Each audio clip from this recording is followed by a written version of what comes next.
the Russian helping China preparing military power to intercept the US in South China Sea.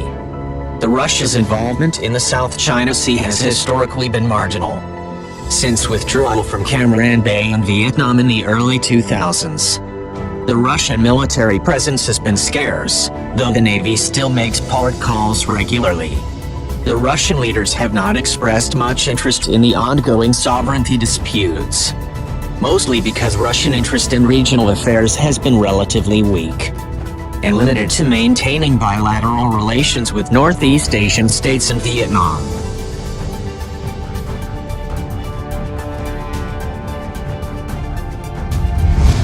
Generally, Moscow has taken an explicitly neutral stance on the maritime disputes, usually issued by the Foreign Minister or the Ministry of Foreign Affairs spokesperson. They have repeatedly stated that Russia does not take any sides on sovereignty issues, supports a diplomatic solution, non-use of force, adherence to international law including the United Nations Convention on the Law of the Sea, and the 2002 Declaration on Conduct, and calls for an early conclusion of negotiations over a binding code of conduct.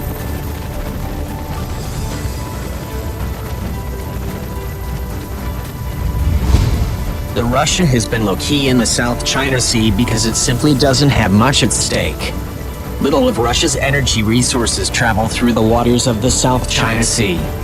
The Russia does not yet have the reach or need to participate in regional squabbles, and does not have any major economic interests to protect there. Awareness in Russia about the South China Sea is very low, and rarely a matter of presidential politics.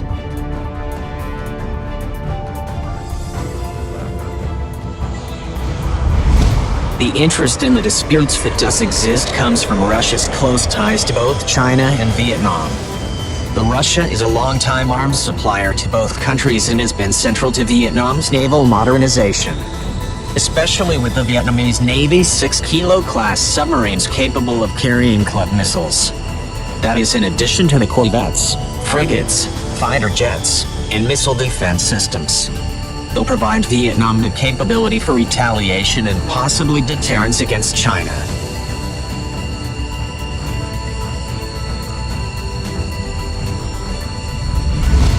Russia's position between the rivals was expected to become an issue as its political ties with China blossomed after 2014.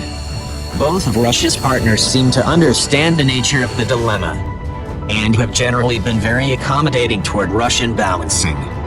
However, there has been concern in Vietnam that if Russia's economic situation worsens, the Russia might fall into overdependence on China and thereby be leveraged into disposing of its neutrality.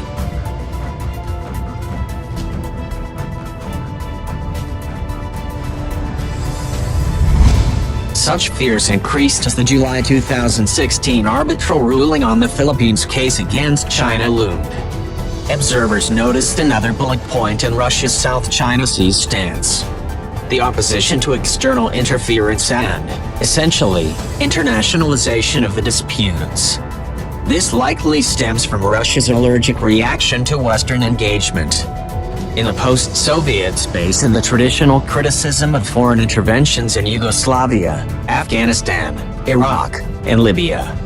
However, many saw this as evidence that Russia was leaning toward China.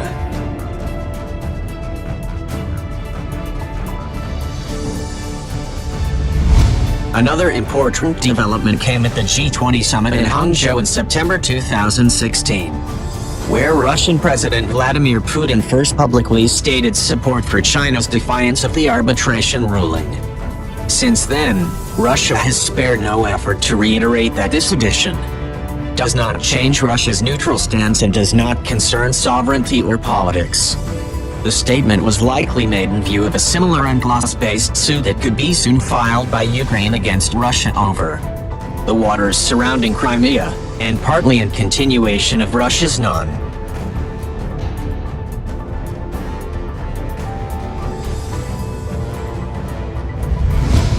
in a known to an international tribunal on the Arctic Sunrise case brought in 2013.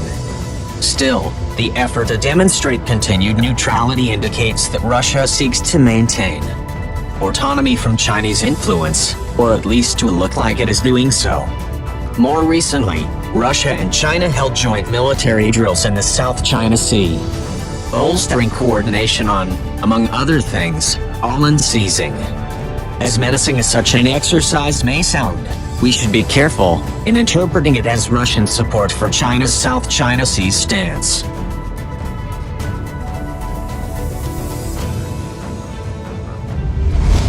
The exercises took place off the coast of Guangdong province, as far from the disputed area as possible while still in the South China Sea. Last year's drills were also held in the controversial waters of the Mediterranean and Black Seas, but far from the Crimean Peninsula. This is why the 2016 drills most likely do not show any change in the level of Russia's support for China. At least not beyond giving Beijing the opportunity to spin the story with headlines like Russia and China hold drills in South China Sea.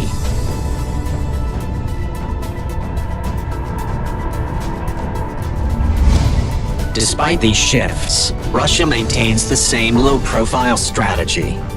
At the core of it is a desire to avoid taking sides and maintain an image of power, reach, and independence.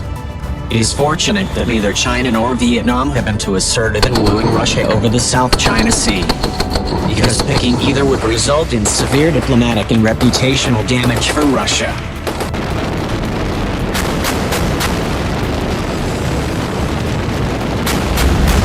Actual participation in any dispute settlement initiatives at this point is also unlikely, as is an increased military presence. Russian politicians, pundits, and government officials speak of returning to Cam Ranh Bay from time to time. But it is safe to disregard such proclamations as intended for a domestic audience. Policymakers in the MFA are well of Vietnam's opposition to foreign bases and the low practical benefits of having an actual naval facility in Cam Ranh.